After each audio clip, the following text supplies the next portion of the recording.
Hello, everyone. Welcome. Thanks for joining our diagnostic training session today. Now, what you're about to see is a pre-recorded training session we did over in the United States. But be assured that a lot of the material that we cover is really applicable to any automotive application. So just be aware that yes, it is a lot of North American vehicles, but a lot of the same principles apply over in the UK as well. Now, if you have any questions, if you're watching this during the premiere, you can just leave it in the chat. We'll be monitoring that. And if you're watching this after the premiere, then just feel free to leave a comment underneath the video, and we'll get to those as we can as well. So my name is Jason Gabrenas. I'm one of Snap-on Diagnostics technical trainers. I've been in the training department since 2013, traveling around North America, helping techs and shop owners get the most out of their diagnostic equipment. Before I did that, it was a couple years as a diagnostic sales rep at Snap-on, so I had a group of about 30 different franchisees I worked with, as well as the shops that they service, in order to help everyone get the most out of their diagnostic needs. Then before I did that, it was 8 years at Subaru, so I worked in a dealership, and over time, I guess, I just became that default diag guy in the shop. So I always ended up having the drivability problems, the intermittent problems, the weird wiring problems that would show up on those cars. And that's really where I cut my diagnostic teeth, was trying to figure out all those weird head scratcher type cars that had come into my bay. Then before that, a bunch of other miscellaneous wrenching jobs. Been a little over 25 years under hood experience for me. So our topic at hand today, we are continuing our OEM-specific ADAS training, and this week it is Volvo that we're going to discuss. Seems to be they use a very similar setup across their brand, right across the different models, and that's just kind of been par for the course as far as I can recall. It's just they would always have pretty much the same engine, same transmission, that sort of thing. Very, very simple, not a lot of different components, right? They've also have historically been known as a very safe manufacturer. So having the ADAS in the vehicle just helps to make it that much more safe, I suppose. So first vehicle we're going to talk about is a 2021 XC60. So this one has 5 cameras. It has the surround view there for the 360 plus the lane keep camera up in the mirror. It's got 3 radar. It's got 1 in the front for adaptive cruise, 2 in the back for a blind spot monitor. And it has 12 ultrasonic sensors. So it has park assist and also parking space detection, because it can help you with the parallel parking situation. So it has 12, 6 in front, 6 in the rear. So front camera, as usual, is mounted up in the windshield, upper part of the windshield, just like pretty much any other car. And that's kind of a blowout of that. That is going to be part of what they call the Active Safety Domain Master in Volvo. So that covers a few things in the active safety. So of course we have codes and data. We'll go into functional tests and special functions, and you see there is a radar and camera calibration combo in there. So active safety domain master needs to be calibrated only if one of the following has been fulfilled. So if a new modules or new hardware has been installed, either the camera or the radar, control module has been removed and reinstalled in a different position, or a code for a missing calibration has been set. So not necessarily all that often. Calibration of radar and cameras performed by starting respective calibration procedure and driving the vehicle. So it is a dynamic calibration. When the calibration is started, the text message is shown on the dash. When the message disappears, the calibration is finished. And then they give you instructions on how to drive it, at least 60 kilometers an hour, preferably above 80. Lower the speed, the longer it's going to take. Keep the vehicle at constant speed. 10 car lengths with the vehicle ahead of you, that might be tough, but driving the lane closest to fixed objects like guardrails and signs. So the time the calibration takes depends on how well the above conditions are followed. Should take about 5 to 15 minutes, but can take longer depending on driving conditions. And then you would go in there and it says, yep, now we are in calibration mode, and then you would drive the vehicle under those conditions. There is also a radar module that is associated with that, right? So that is, it's a combo calibration, like I said, but the radar on that's going to be in the front behind the emblem on the grille. There's also an interior radar on this vehicle, so that is for people detection, right? To see if there's people in the seats and so on. So we saw that back with Tesla as well, that they were using radar in there. So something Volvo is doing as well. Rear radar mounts to the bumper there in the back corners of the bumpers. You can see the mounts. And for that would be side object detection, left and right. So we'll go into functional tests, special functions, lock or unlock the side radar, or reset them to factory default when you need it. So the locked lock or unlock is a side obstacle module left and the side obstacle module right are automatically locked to the side of the vehicle where they're mounted. The locking positions are checked at the beginning of each driving cycle. The locking position needs to be reconfigured if one or more of the following criteria are fulfilled. Codes that indicate the wrong locking position are active, or they've been mounted on one side of the vehicle and been moved to the other side of the vehicle. I don't know, swapping sides for some reason. They must be identical, but I don't know. I guess if that's the case, maybe if you disassemble it, reassemble it, and forgot which one was on what side, I suppose that's a possibility. If they're moved from one side of the vehicle to the other, it needs to be unlocked after it's reinstalled. It will then automatically lock to the side where it's mounted. They have different software. If one is moved, it needs to be reloaded with the correct software. So they don't actually work interchangeably. They do have different software. If a new one is installed, it will automatically lock to the side it's mounted on. Good to know. So we have unlock or lock. In this case, it's unlock both sides, and then the other one was lock. And, goes through, and it does its thing. It's a software thing, I guess. Next one's the rear camera. So rear camera is actually part of the parking assistance camera, is what the module that's in. So we have functional tests there, special functions, and the camera view. So a routine activates the camera view for the parking assistance camera. Parking assistance camera displays the image on the center console display. The image includes the part of the bumper as well as the tow bar if it exists. It'll be also activated when the vehicle's in reverse and the correct settings are made in the center console display. So this is to force the display on in case you need it for, diagnostic purposes. So activate and deactivate, on or off. Camera view activated. Would you like to deactivate it now or exit? So you can just exit. 360 camera. They even have a picture of their fancy video box that's kind of in the back of the vehicle as well. So there's 6 individual plugs that go in there. And this is actually not under the ADAS category. This is under the wide angle vision module down here a little ways. That's actually under steering and chassis. The functional tests, special functions, calibration of the park assist cameras. Set the vehicle to active, so basically turn it on. Wide angle vision module, that's a big word, concatenates the video from 4 parking assistance cameras using the visual park assist 360 view or in the center console display. Control module is a built-in online calibration procedure, refining that word. Good calibration has smooth transitions between the different cameras' field of view. Calibration procedure is by default disabled but needs to be enabled if DTC for missing calibration is set or if the module has been replaced. Calibration may also be needed after replacing a camera itself. Online calibration does not have the same potential as factory calibration. It is therefore important that this calibration is only started as a visual check confirms that the calibration is needed. So I continue. And then you could enable calibration, check the calibration status, and then the driving instructions to drive it. And they will give you the driving instructions once you enable it as well. So now enabling will start the next time the vehicle is driven. The calibration can either be completed by driving the vehicle according to the preconditions below, or the vehicle can be returned to the owner for finishing the calibration. Calibration status can only be displayed on a diagnostic tool. So I would say, to be nice to your customer, you'd probably want to do this before you give it back to them, right? And then there's your different stuff. May vary between 5 to 20 minutes. So 5 to 45 kilometers an hour, between 7 and 15 kilometers an hour. So it's actually, they want you to go kind of slow there.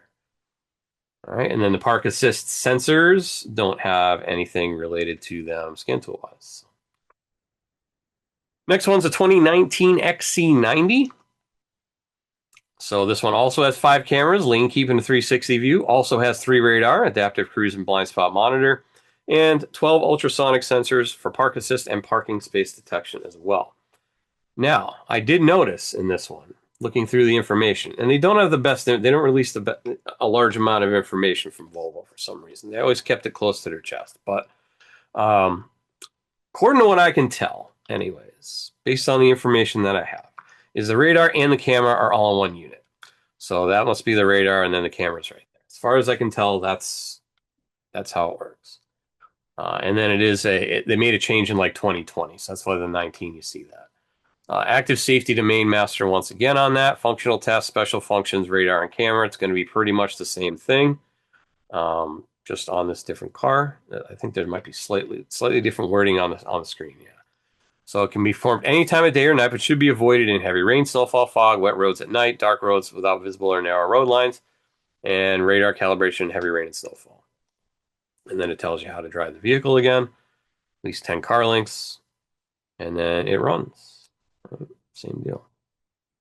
Rear camera, which kind of plugs into the rear there, and that is once again on the park assist camera. Functional tests, special functions, and then that does the turns the camera on again, just like the other car did. It's an activate and deactivate function. And rear radar slips into a little bracket there on the inside of the bumper, and that would be side object detection left or right.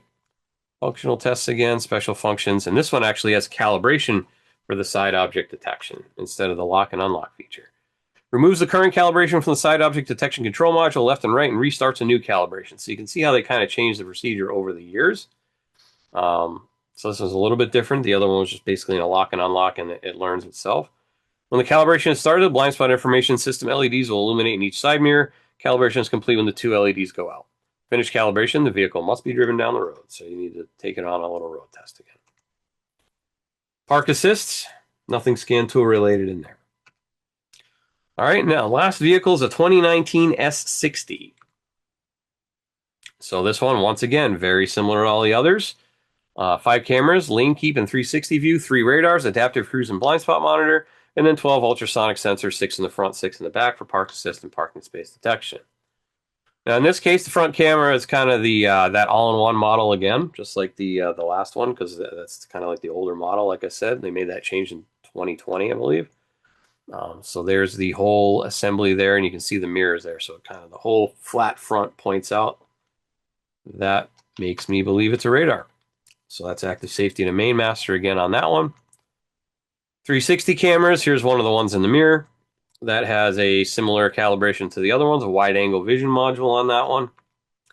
Then we have the rear radar. That one is the side object detections on either side, and that one's going to be very similar to the other 2019 we had, where it does the calibration. You have to drive the vehicle. And then, of course, the park sensor is not has nothing necessary for that to be reprogrammed or anything, or reset or relearn or recalibrate it. Now, I do want you to note, every single one of these vehicles falls under this category as well. But pretty much starting in 2016, Volvo started having their models use Ethernet protocols, so DOIP, Diagnostics over IP address. So if you have a fairly recent Snap-on tool, it's already built in on the board. You don't need to worry about it. But any of these tools right here, so D8s, Modus Edge, Modus Ultra, Solus Legend, Solus Edge, Ethos Edge, P1000, those all need this special cable in order to communicate with Ethernet vehicles. There's a part number right there. It's got this big like plastic thing in there, and that's kind of how you know that that's what that cable is for, because the regular cable does not have that. And then, like I said, on the newer ones with the notched cable, like the D9s and the D9, D10, Solus Plus, Apollo Plus, those tools and newer don't need it because it's already built in on the board. And then the if you have a Zeus or Veris Edge without the black scan module, you need the black scan module. So they originally came with red ones, and that's kind of how you can tell the difference on that. We're up to number 10, I think, scan module. And then, of course, the wireless Triton uses that module too. So you wouldn't need to worry about that. All right, let's go live and take a look at a few things on these vehicles here. So let's pull them up. First one's the XC60. And we'll go in here. And it's under my ADAS right here, active safety domain. So functional tests, see we have the radar and camera calibration that we talked about earlier. Puts it in calibration mode, then you drive it. Side object detection. So left is usually the master on most of them. So lock or unlock and then reset. Let's see what we got for data on that. Alignment angle and whether or not it's calibrated or not. Easy enough. Guess you probably don't need much with that anyways. On the park assist camera, that has data too. voltage and temperature. Simple enough.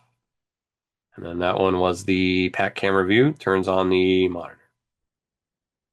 And then further down here under steering and chassis, we see the wide angle vision module. And that has the calibrating the park assist cameras there.